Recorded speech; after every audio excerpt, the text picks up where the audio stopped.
لبیک اللہم لبیک۔ کیوں ہماری دعائیں اٹکی ہوئی ہیں کہ ہم باغی لوگ ہیں، ہم باغی مسلمان ہیں۔ شام پہ پہلا اٹیک ہوا، عمرو بن عاص رضی اللہ تعالیٰ عنہ، 8,000 کا لشکر، ان کو روم کو خبر ہو گئی تھی تو انہوں نے 1,00,000 کا لشکر بھیج دیا تھا۔ جرجیس اس کا سالار تھا، رومن بادشاہ کا بھائی، تو وہ 8,000 1,00,000 نے ان کو گھیرے میں لے لیا۔ تو حضرت واصلہ رضی اللہ تعالیٰ عنہ اس جنگ میں شریک ہیں۔ وہ کہتے ہیں کہ ہمیں یقین ہو گیا آج ہماری قبریں یہاں بنے گی، اور عرب کی عادت تھی جنگ میں شعر پڑھتے تھے ابھارنے کے لیے، لیکن حضرت واصلہ فرماتے ہیں اس دن ہمیں شعر بھول گئے، ہماری زبان پہ ایک لفظ تھا، یا رب محمد انصر امت محمد، اے رب محمد امت محمد کی مدد فرما۔ کہ یہ ہماری زبان پر تھا، تلوار ہاتھ سے چل رہی تھی، زبان اللہ کو پکار رہی تھی۔ حضرت عبداللہ بن عمر، حضرت عمر کے بیٹے بھی اس جنگ میں شریک ہیں، فرماتے ہیں جب سورج ڈھلا تو ہم بار بار آسمان کو دیکھ رہے تھے، میں نے جب اوپر نگاہ دوڑائی تو میں نے دیکھا انفرجت فی السماء فرجۃ، آسمان کا دروازہ کھل گیا، وخرجت منہا خیول شہب، اور اس سے شہابی رنگ کے گھوڑے اور ان کے اوپر سوار، ان کے سروں پہ سفید پگڑیاں، اور سب سے آگے ایک سوار تھا جس کے ہاتھ میں لمبا نیزہ تھا، وہ آن سے پکار رہا تھا، ابشروا یا امت محمد، اے امت محمد تمہیں بشارت، قد اتاکم اللہ بالنصر، اللہ تمہاری مدد کو آ گیا۔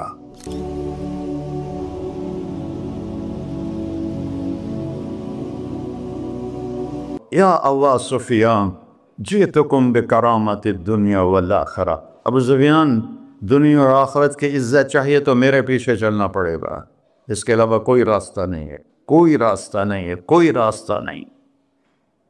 ایک ہی طریقہ باقی ہے، ایک ہی راستہ باقی ہے، وہ ہے محمد الرسول اللہ۔ لا یؤمنون حتی یحکموک فیما شجر بینہم، اپنے ہر معاملے میں جب میرے نبی آپ کو فالو کریں گے تو میں ان کا بن جاؤں گا، یہ میرے بن جائیں گے، یہ مانگیں گے میں دوں گا، یہ سوال کریں گے میں پورا کروں گا، یہ مدد مانگیں گے میں مدد کروں گا۔ کیوں ہماری دعائیں اٹکی ہوئی ہیں کہ ہم باغی لوگ ہیں، ہم باغی مسلمان ہیں، ہم باغی مسلمان ہیں۔ شام پہ پہلا اٹیک ہوا، عمرو بن عاص رضی اللہ تعالیٰ عنہ، 8,000 کا لشکر، ان کو روم کو خبر ہو گئی تھی تو انہوں نے 1,00,000 کا لشکر بھیج دیا تھا۔ جرجیس اس کا سالار تھا، رومن بادشاہ کا بھائی، تو وہ 8,000 1,00,000 نے ان کو گھیرے میں لے لیا۔ تو حضرت واصلہ رضی اللہ تعالیٰ عنہ اس جنگ میں شریک ہیں۔ وہ کہتے ہیں کہ ہمیں یقین ہو گیا آج ہماری قبریں یہاں بنے گی، اور عرب کی عادت تھی جنگ میں شعر پڑھتے تھے ابھارنے کے لیے، لیکن حضرت واصلہ فرماتے ہیں اس دن ہمیں شعر بھول گئے، ہماری زبان پہ ایک لفظ تھا، یا رب محمد انصر امت محمد، اے رب محمد امت محمد کی مدد فرما۔ کہ یہ ہماری زبان پر تھا، تلوار ہاتھ سے چل رہی تھی، زبان اللہ کو پکار رہی تھی۔ حضرت عبداللہ بن عمر، حضرت عمر کے بیٹے بھی اس جنگ میں شریک ہیں، فرماتے ہیں جب سورج ڈھلا تو ہم بار بار آسمان کو دیکھ رہے تھے، میں نے جب اوپر نگاہ دوڑائی تو میں نے دیکھا انفرجت فی السماء فرجۃ، آسمان کا دروازہ کھل گیا، وخرجت منہا خیول شہب، اور اس سے شہابی رنگ کے گھوڑے اور ان کے اوپر سوار، ان کے سروں پہ سفید پگڑیاں، اور سب سے آگے ایک سوار تھا جس کے ہاتھ میں لمبا نیزہ تھا، وہ آن سے پکار رہا تھا، ابشروا یا امت محمد، اے امت محمد تمہیں بشارت، قد اتاکم اللہ بالنصر، اللہ تمہاری مدد کو آ گیا۔ فرماتے ہیں وہ ایسے آئے اور ہمارے اندر غائب ہو گئے، اور آدھے گھنٹے بعد 1,00,000 کا لشکر دوڑ رہا تھا 8,000 کے سامنے۔ کبھی ہم بھی تم میں بھی چاہا تھی، کبھی ہم بھی تم میں بھی راہ تھی، کبھی ہم بھی تم بھی تھے آشنا، تمہیں یاد ہو کہ نہ یاد ہو۔ میرے نبی کی زندگی مکمل نمونہ ہے، مکمل، اس کو فالو کرنا ہے۔ پھر بلڈر بنو، ذمہ دار بنو، پھر ڈاکٹر بنو، پھر تاجر بنو، سائنسدان بنو، عورت ہے مرد ہے جو بھی ہے، کامیابی اس کے ماتھے کا جھومر بن جائے گا کہ وہاں ایک ہی سکہ چلتا ہے، وہ محمد رسول اللہ۔ تو بھائیو، مجھے یہی مختصر بات کرنی تھی کہ اس دنیا کے پیچھے ان دو ہستیوں کو پیچھے نہ کرو، ان کو ناراض نہ کرو۔ یزید نے اہل بیت کا خون کیا، اور اتنا بڑا واقعہ ہے کربلا کہ دنیا کی تاریخ میں نہ پہلے کبھی ہوا نہ بعد میں کہ رسول کی نسل کے 18 نوجوان ذبح کر دیے جائیں۔ یزید 90 لاکھ مربع میل پہ حکومت، 90 لاکھ مربع میل، ٹھیک، 42 سال کی عمر میں مر گیا۔ اس کا بیٹا معاویہ بن یزید رحمۃ اللہ علیہ 22 سال کی عمر میں تخت پر بیٹھا۔ باپ نے 3 بر اعظم میں حکومت پھیلائی ہوئی ہے، دادا نے پھیلائی تھی، باپ نے اس کو بڑھایا۔ یزید کے زمانے میں بھی فتوحات ہوئی۔ اب یہ 3 بر اعظم پر اس نوجوان کی حکومت ہے۔ یہ بلڈر نہیں ہے، یہ بادشاہ آج کل کے صدر وزیر نہیں ہیں، 2 ٹکے کی ان کی قیمت کوئی نہیں ہے، مطلق بادشاہ ہے۔ 40 دن حکومت کی اور سارے خاندان کو بلایا اور کہنے لگا، اب تصور کرو 22 سال کا ایک شہزادہ ہو، وہ 3 بر اعظم اس کے سامنے ایسے جھکا ہوا ہو، تو اس کو کیسے آپ میئر کر سکتے ہیں؟ جبکہ کاغذ کے نوٹ نہیں تھے، سونا تھا، چاندی تھی، ہیرے تھے، اصل دولت تھی۔ یہ کاغذ کوئی دولت ہے؟ یہ تو یہودیوں نے آپ کو بیوقوف بنایا ہوا ہے۔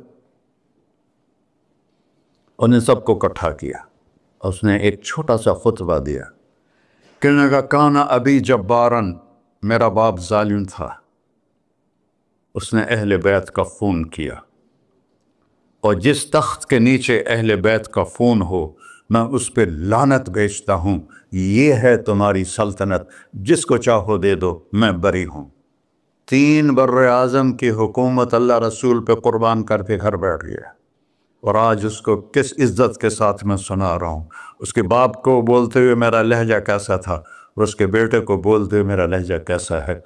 3 بر اعظم کی سلطنت چھوڑ دی کہ اس کے نیچے اہل بیت کا خون ہے، مجھے نہیں چاہیے۔ تو اللہ اور اس کے رسول کو راضی کرنے کے لیے بڑے سے بڑا سودا بھی سستا ہے، بڑے سے بڑا سودا بھی سستا ہے۔ ایک صحابی آئے، یا رسول اللہ، میرا پڑوسی ہے، اس کی کھجور ایسے میرے گھر میں آتی ہے، اس پر جب پھل پکتا ہے تو وہ گرتا ہے، میرے چھوٹے چھوٹے بچے اٹھا کے کھانے لگتے ہیں، ادھر سے بھاگ کے آتا ان کے منہ سے نکال لیتا ہے۔ اس کی تو محنت کریں کہ اتنی سخت، وہ منافق تھا، اس کی اتنی سختی نہ کرے۔ تو آپ نے اسے بلایا، کہا بھائی ایک سودا کرتے ہو؟ کہا جی، یہ کھجور مجھے دے دو اور میں جنت میں کھجور لے کے دیتا ہوں۔ کہنے لگا، یا رسول اللہ، کوئی اور آپ فرماتے تو میں ضرور حاضر کر دیتا، یہ کھجور تو مجھے میرے بچوں کو بہت پسند ہے، میں تو معافی چاہتا ہوں۔ اٹھائی منافق تو اس نے معافی مانگنی تھی۔ وہاں ایک صحابی بیٹھے تھے، ابو الدحداح، جب وہ چلا گیا تو کہنے لگے، یا رسول اللہ، اگر میں آپ کو یہ کھجور لے کے دے دوں تو مجھے جنت میں کھجور لے کر دیں گے؟ کہنے لگے، ہاں، سودا پکا ہے۔ تو وہ گیا اس کے پیچھے، کہنے لگا، بھائی کھجور بیچو گے؟ کہا نہیں۔ کہا بھائی بیچ دو۔ ارے جا، میں نے رسول اللہ کو نہیں بیچی، تجھے کیسے بیچوں گا؟ انہوں نے کہا، منہ مانگی قیمت لے لے، منہ سے بول کیا لینا چاہتا ہے؟ ابو الدحداح کا باغ تھا تیار، 600 کھجوریں، میں ذمہ دار ہوں، مجھے پتا ہے کہ 600 کھجوروں کی کتنی قیمت ہوتی ہے۔ جیسے آپ بلڈنگ کو جانتے ہیں، میں نہیں جانتا، آپ ذمہ داروں کو نہیں جانتے، میں جانتا ہوں۔ 600 کھجوروں کا باغ.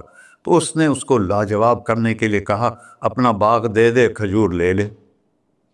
اب یہ کہتا ہے پھرو گے تو نہیں. آپ لوگ تاجر بیٹھے ہیں، اس کے بول کی طاقت دیکھو. اس سے کہہ رہا ہے اب معاہدے سے پھرو گے تو نہیں. انہوں نے کہا میں پاگل ہوں جو پھرا، میں نے 600 کھجوروں کا باغ لگ گیا. پھر انہوں نے کہا چل ڈن، 600 کھجوروں کا باغ تیرا اور یہ کھجور میری. اور وہاں سے سیدھا گیا اپنے باغ میں. کھجوروں کا زمانہ تھا تو مدینے والے کھجوروں کے پھل کے زمانے میں باغ میں شفٹ ہو جاتے تھے. چھوٹے چھوٹے بنائے ہوتے تھے کمرے، وہاں بچے وہ سب رہتے تھے، کھجوروں کی پہرہ داری بھی اور توڑنا بھی. تو وہ ہائے قربان جاؤں نبی کے صحابہ پر، وہ باغ میں اندر نہیں گئے، باہر کھڑے ہو گئے کہ کہیں نیت نہ بدل جائے اتنا بڑا باغ دیتے ہوئے. باہر سے پکارا ام الدحداء بیگم، کہ جی کہ باہر آ جاؤ، بچوں کو بھی لے کے آ جاؤ. کیا ہوا؟ کہا میں نے باغ بیچ دیا. انہیں کہا کتنے میں؟ کہ جنت میں کھجور مل گئی. وہ کہنے لگی ربح البیع ربح البیع ربح البیع. واہ ابو الدحداء کیا سودا کیا تو، کیا سودا کیا تو. ارے کہ عورتیں زیادہ شور میں جاتی مروا دیتا ہے کہ بچے کے تو کھاسیں تمہیں کہ تو کھاساں. ربح البیع. اس کے بعد بھاگا ہوا آیا اللہ کے نبی کے پاس، یا رسول اللہ میں نے کھجور خرید، آپ اس انصاری کو دے دیں. تو آپ نے پوچھا کتنے میں خریدی ہے؟ کہ سارا باغ دے دیا ہے، کھجور لے لی. آپ نے کہا پہلا سودا کینسل. کم من عذق رداح ودار فیاح لأبی الدحداء. اب تیرے لیے میں دیکھ رہا ہوں تیرے رب نے جنت میں کھجوروں کے باغ لگا دیے ہیں اور تیرے کوٹھے کی جگہ کھجوروں میں محل بنا دیے ہیں سونے چاندی کے. جنت میں تو مٹی نام کی شے کوئی نہیں، لوہے نام کی شے کوئی نہیں. ایک ہر گھر ایک انچ سونے کی، ایک چاندی کی، ایک زمرد کی، ایک یاقوت کی، مشک کا گارا اور زعفران کی گھاس اور اس کا لنٹر اللہ کا عرش ہے. تو سودے کر گئے. اب سب کچھ کرو اللہ رسول کو پیچھے نہ چھوڑ، کیونکہ ہمیشہ تو زندہ نہیں رہنا، چلے جانا ہے. دنیا میں سب سے بڑا محل بنایا تھا کسریٰ نے، نوشیروان کے پوتے خسرو پرویز نے، جس نے ہمارے نبی کا خط پھاڑا تھا. 40,000 پلرز پر وہ گھر تھا. آپ لوگ بلڈروں اسکوائر فٹ لگاؤ، 40,000 ستونوں پر وہ گھر کھڑا تھا اور وہ اس کے اوپر سارا سونا ہیرے جواہر 40,000 پلر پر تھے اور اس کے 500 بڑے بڑے گنبد تھے اور سب سے بڑے گنبد میں 1,000 سونے کے فانوس تھے اور اس میں ایک رات میں 9 من تیل جل جاتا تھا صرف ایک رات کے لیے اس کو. اور 3,000 باندیاں تھیں، 6,000 نوکر تھے صفائی کے لیے، 12,000 سپاہی تھے اس کی حفاظت کے لیے. لیکن وہ چند سال بھی نہ رہ سکا کہ پلٹا کھایا حالات نے اور رومن امپائر کیسر نے آ کر اسے شکست دی. نینوا میں ہمارے نبی کے خط پھاڑنے کے بعد آپ نے فرمایا تھا کسریٰ نے اپنا ملک پھاڑ دیا. تو وہ آیا، وہ شکست کھائی کسریٰ نے اور بھاگ گیا. اس نے سارے محل کو آگ لگایا، مٹی کا ڈھیر بنایا. اور مسلمانوں میں سب سے بڑا محل بنایا اندلس کے بادشاہ عبد الرحمن نے الثالث نے. 4,316 پلر پر تھا وہ گھر اور پورے یورپ میں اس کی دھاک تھی. ہر طرف سے ہیرے آ رہے ہیں، موتی آ رہے ہیں، جواہر آ رہے ہیں. پورے پلر، پوری چھت سونے سے بنی تھی اور پورے پلروں پر ہیرے جواہرات تھے. اور باہر ایک بڑا تالاب تھا، کس کا؟ پارے کا، پانی کا نہیں، پارے کا. اس میں کیا کرشمہ تھا؟ اس کو اس اینگل سے انجینئرز نے بنایا تھا کہ سورج کی شعائیں جب پارے پر پڑتی تھیں تو پارا تو ہلتا ہے، کھڑا نہیں رہتا، تو شعائیں ایسے ایسے ڈانس کرتے کرتے کرتے محل پہ پڑتی تھیں تو لگتا تھا پورا محل رقص کر رہا ہے. اب میں وہاں گیا تو ایک کوٹھے کے سوا وہاں کچھ بھی نہیں تھا، وہ بھی کوٹھے کی چھت نیچے گری ہوئی تھی. تو آپ لوگوں کو دیکھو، ہمارے نبی پہ قربان جائے، انہوں نے ہمیں کیسی پیاری زندگی دی. وضو سے پہلے ایک دعا سکھائی ہمارے نبی نے. ہم 5 دفعہ تو کم از کم کرتے ہیں وضو کہ اللہم اغفر لی ذنبی ووسع لی فی داری وبارک لی فی رزقی. دنیا بھی جوڑ دی، آخرت بھی. یار میرے کو معاف فرما، مجھے بڑا گھر دے، مجھے کھلا گھر دے، مجھے کھلا کر دے، اور میرے رزق میں برکت دے. کھلا گھر اللہ کی نعمت ہے، آپ لوگوں کو میسر کر رہے ہیں سہولتیں. آپ کو اجر ملے گا اگر اس میں جھوٹ نہ ہو، سود نہ ہو، کھوٹ نہ ہو، ہیرا پھیری نہ ہو، وعدہ خلافی نہ ہو. تو یہی آپ کی جنت کا راستہ ہے. تو اللہ رسول سے صلح کر لو بھائیو، بس میری اتنی گزارش. اور آخر میں ایک حدیث سناتا ہوں. 10 لاکھ حدیثیں ہیں میرے نبی کی، ایک سناتا ہوں، ساری کور ہو جائیں گی. ایک تو ہے فرض، نماز نہیں چھوڑنا، روزہ نہیں چھوڑنا، زکوٰۃ نہیں چھوڑنا، حج فرض ہے نہیں چھوڑنا. اس کے بعد میرے نبی نے کہا 4 چیزیں مجھ سے لے لو. 5 میں نہیں کہیں کہ 4 باتیں مجھ سے لے لو، صرف 4 باتیں مجھ سے لے لو. دنیا بھی تمہاری ہے، آخرت بھی تمہاری. سبحان اللہ. اور اس سے زیادہ کیا آسانی دے میرا نبی. اتنے 100 نفل پڑھو ہوتے، اتنے عمرے کرو ہوتے، اتنے حج کرو ہوتے، اتنی تہجد پڑھو ہوتے، تو سارے مر گئے آج سے. کہ 4 باتیں لے لو، دنیا میں بھی مزہ رہے گا، آخرت میں. پہلی بات کیا ہے؟ صدق و حدیث. ہر معاملے میں سچ بولنا، جھوٹ نہ بول. ایک صحابی نے پوچھا یا رسول اللہ، مسلمان بزدل ہو سکتا ہے؟ اب نے کہا. کنجوس ہو سکتا ہے؟ اب نے کہا. جھوٹ بول سکتا ہے؟ کہ نہیں، جھوٹ نہیں بول سکتا. سچ بول، سچ کی قیمت ادا کرو. حفظ و امانت، کسی کو دھوکہ نہ. چیز کوئی اور ہو، دکھا کوئی اور رہے ہو، میٹیریل کوئی اور ہے، بتا کوئی اور رہے ہو. حفظ و امانت، دیانتداری سے کام کرو، کسی کو دھوکہ نہ دو. آپ نے فرمایا میں اپنے امتی سے ہر گناہ کی توقع رکھتا ہوں، بشر ہے بیچارہ، لیکن میرا امت یہ تو 2 نہیں کرے. واہ یا رسول اللہ، آپ نے کیا چاہا اور ہم نے کیا کیا. کہ 2 کام نہیں کرے گا، ایک جھوٹ کبھی نہیں بولے گا، ایک دھوکہ کبھی نہیں دے گا. اور سب ہمارے، میں تو 100 ملک پھرا ہوں، مسلمان جھوٹ اور دھوکے میں پھنسے پڑے، غرق ہوئے پڑے.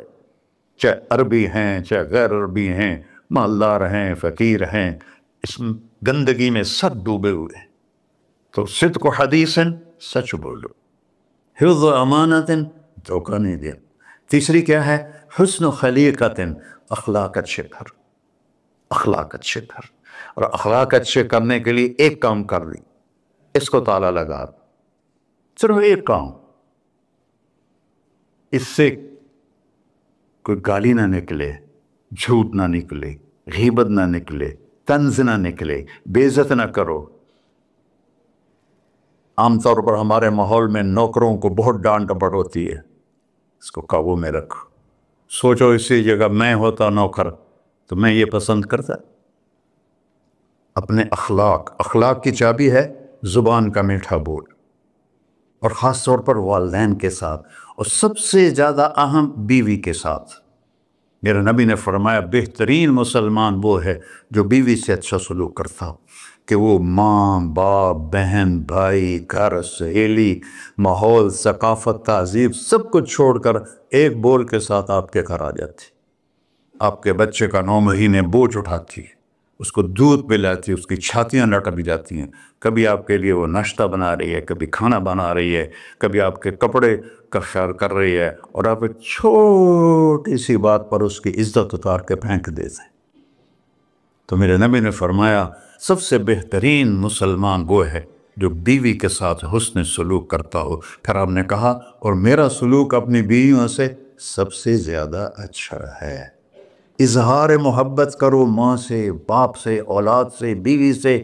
اظہار بہت ضروری. یہ پریزنٹیشن اظہار ہی تو تھا. یہ اظہار نہ ہو تو پتہ کیسے چلے؟ اپنے ماں کے پاؤں چومو، باپ کا ماتھا چومو، ان کے آگے نوکر بن کے کھڑے ہوئے. بیوی سے کہو مجھے تم سے بہت پیار ہے. وہ اچھا کپڑا پہنے، تعریف کرو. اچھا کھانا بنائے تعریف کرو، انسان بھوکا ہے اس چیز کا، میرے نبی سے بڑھ کر کوئی ہو سکتا ہے؟ آپ حضرت عائشہ سے فرما رہے ہیں، چونکہ حضرت عائشہ کماری بھی تھی، چھوٹی بھی تھی. حضرت عائشہ جس نے اللہ کو دیکھا ہو اس کے لیے عورت کوئی چیز نہیں ہے. ایک حدیث سناتا ہوں، مالی فی النساء من رغبہ، مجھے عورتوں کی کوئی رغبت نہیں. اللہ کو دیکھنے کے بعد کس چیز کی رغبت؟ ہم نے کہا عائشہ انہ لیہون علی الموت ان اریتک زوجتی فی الجنہ. عائشہ جب سے مجھے پتہ چلا ہے نا تو جنت میں میری بیوی ہے تو مجھے تو موت ہی اچھی لگنے لگ گئی. یہ اظہار محبت ہمیں سکھایا اپنے بچوں کے ساتھ بھی. میرے بچے بڑے ہو گئے لیکن میں نے ایسے گلے لگاتا ہوں جیسے یہ چھوٹے بچے، کہ یہ محبت ٹرانسفر ہوتی ہے، ہم اظہار نہیں کر سکتے. وہ بچوں پر اپنی رائے مسلط نہ کہو کہ وہ بڑے ہو جائیں تو شریعت نے ان کو حق دیا ہے، اس سے آپ کا گھر خوبصورت بن جائے گا. یہ میرے نبی کی پیاری زندگی کے چند صفحات میں نے آپ کے سامنے پیش کیے ہیں. تو طویل داستان ہے، سناتے سناتے عمر بھی بیت جائے تو ایک ذرہ بھی ادا نہ ہوگا، لیکن خلاصتاً میں نے آپ سے عرض کر دیا: صدق و حدیث، حفظ و امانت، حسن و خلیقت. سچائی، دیانتداری، اخلاق، اور چوتھا اور آخری عفت فی طعمت، رزق حلال کماؤ، رزق حلال کماؤ. من امسا قالنا بعمل یدہ امسا مغفورا لہ. مسلم شریف کی حدیث ہے، جو صبح سے شام تک اپنے دنیا کے کاموں میں حلال اور رزق کی تلاش میں تھک کے گھر جاتا ہے، اس کے اس دن کے سارے گناہ معاف ہو جاتے. کتنا بڑا عمل ہے رزق حلال، بندگی بن جاتا ہے. آپ نے ایک صحابی کو دیکھا، ان کے ہاتھوں پہ چھالے نہیں، وہ جو مزدوروں کے نشان ہوتے ہیں کئی چلا چلا کے، وہ تھے. تو آپ نے ان سے پوچھا سعد یہ کیا ہے؟ کہ یا رسول اللہ بچوں کے لیے روزی کماتا ہوں، اپنے ہاتھ سے کام کرتا ہوں، تو میرے ہاتھوں پہ یہ نشان پڑ گئے. تو آپ نے ان کا ہاتھ ایسے پکڑ، سب کو دکھا کر ایسے اس کا بوسہ لیا، پھر فرمایا جو ہاتھ بچوں کو حلال کھلاتے ہوئے ایسا ہو جاتا ہے اس پہ جہنم کی آگ حرام ہو جاتی. صرف نماز سے نہیں گناہ معاف ہوتے، حج سے نہیں معاف ہوتے، رزق حلال کے کمانے سے بھی روزانہ کی صفائی ہو جاتی ہے. ابھی سودا ہے اللہ رسول سے کر لو تو موج ہی موج ہے، اور اگر انہیں بکھیڑوں میں پڑے رہے تو مر کے زیرو ہی ہونا ہوتا ہے، کچھ بھی ساتھ نہیں جاتا. تو اللہ مجھے بھی توفیق دے، اللہ آپ کو بھی توفیق دے کہ ہم اپنے نبی کی زندگی کو اور اپنے رب کو سامنے رکھ کر زندگی گزاریں. اور آپس میں اگر لڑے ہوئے ہو صلح کر لو، آپس میں کوئی لڑو، دیکھو جھگڑا ہو جاتا ہے، بول چال بند نہ کرو. جھگڑا ماں سے بھی ہو جاتا ہے، باپ سے بھی، بیوی سے، بول چال بند نہ کرو. نہیں بس ساڈا بائی کاٹ. ہم تو پنجابی لوگ ہیں، دیہاتی کو تھوڑی اونچ نیچ ہو جائے تو ہماری لینگویج اساں لیکا چھک دیتا ہے، سمجھو، ہم نے لکیر لگا دی ہے، نہ انہاں دے مرن تے جاونا ہے نہ انہاں دی شادی تے جاؤ. یہ ساڈے جنازے وچ بھی نہ عام. اللہ میرے گاؤں میں جنازہ تھا، میرا اپنا عزیز، اس کی والدہ فوت ہو، تو رشتہ داروں میں قریبی رشتہ دار جنازے میں پہلی صف میں کھڑا تھا. تو جنازے پر تو سب کے دل نرم ہو جاتے ہیں. جب اس نے دیکھا نا کہ میاں صادق میری ماں دے جنازے چوں باہر نکل جا، یہ تہذیب ہے ہماری. تو جھگڑا ایک فطری چیز ہے، لیکن بول چال بند نہیں کرنی ہے، دل میں نفرت نہیں پالنی ہے، اس کو صاف کر کے معاف کرنا ہے. اللہ بہت خوش ہوتا ہے. اور میاں بیوی میں جھگڑا ہو جائے اور وہ صلح کر لیں، اللہ ان کے پچھلے سارے گناہ معاف کر دیتا ہے. کیا مزے کی بات. السلام علیکم. دعا فرما ہے. اچھا بھائی بیٹھ جائیں، دعا کر لیں. انت اہلہ وصلی علی محمد کما انت اہلہ وفعل بنا ما انت اہلہ انک اہل التقوی و اہل المغفرہ. یا تا یہ سارے دوست احباب تیری محبت میں آئے ہیں، ہم سب نے تیرے نام کو زندہ کیا ہے. ہماری یہ محفل قبول فرما اور ہماری یہ مجلس قبول فرما، اور یا اللہ جو کچھ کہا ہے اس کے مطابق ہماری زندگی بنا دے. اور یا اللہ جو ہم نے نیت کی ہے کہ غزہ کے مسلمانوں کو گھر دینا ہے، چھت دینی ہے، ان سب کو یہ کسی ایک آدمی کے بس کا کام نہیں ہے، یہ سارے مل کر کریں، ہم بھی کریں، اس لیے ہمیں توفیق نصیب فرما۔ تیرے نبی کا فرمان ہے جو میری امت کی دنیا کا خیال نہیں کرتا وہ مجھ سے نہیں ہے، اور اس وقت سب سے محتاج امت غزہ کے اہل ایمان ہے۔ یا اللہ ان سارے بھائیوں کو ہمت دے، توفیق دے، ہمیں وہاں تک پہنچانے کا وسیلہ تو نے بنایا ہوا ہے، ہمیں یہ امانتیں ان تک پہنچانے کی توفیق دے، ان کے کاموں میں برکت دے، ان کے قرضوں کو اتار دے، ان کو سود سے بچا دے، ان کو دیانتداری نصیب فرما، شفافیت نصیب فرما، مرتے وقت ہم سب کو کلمہ نصیب فرما۔ وصلی اللہ تعالی نبی الکریم۔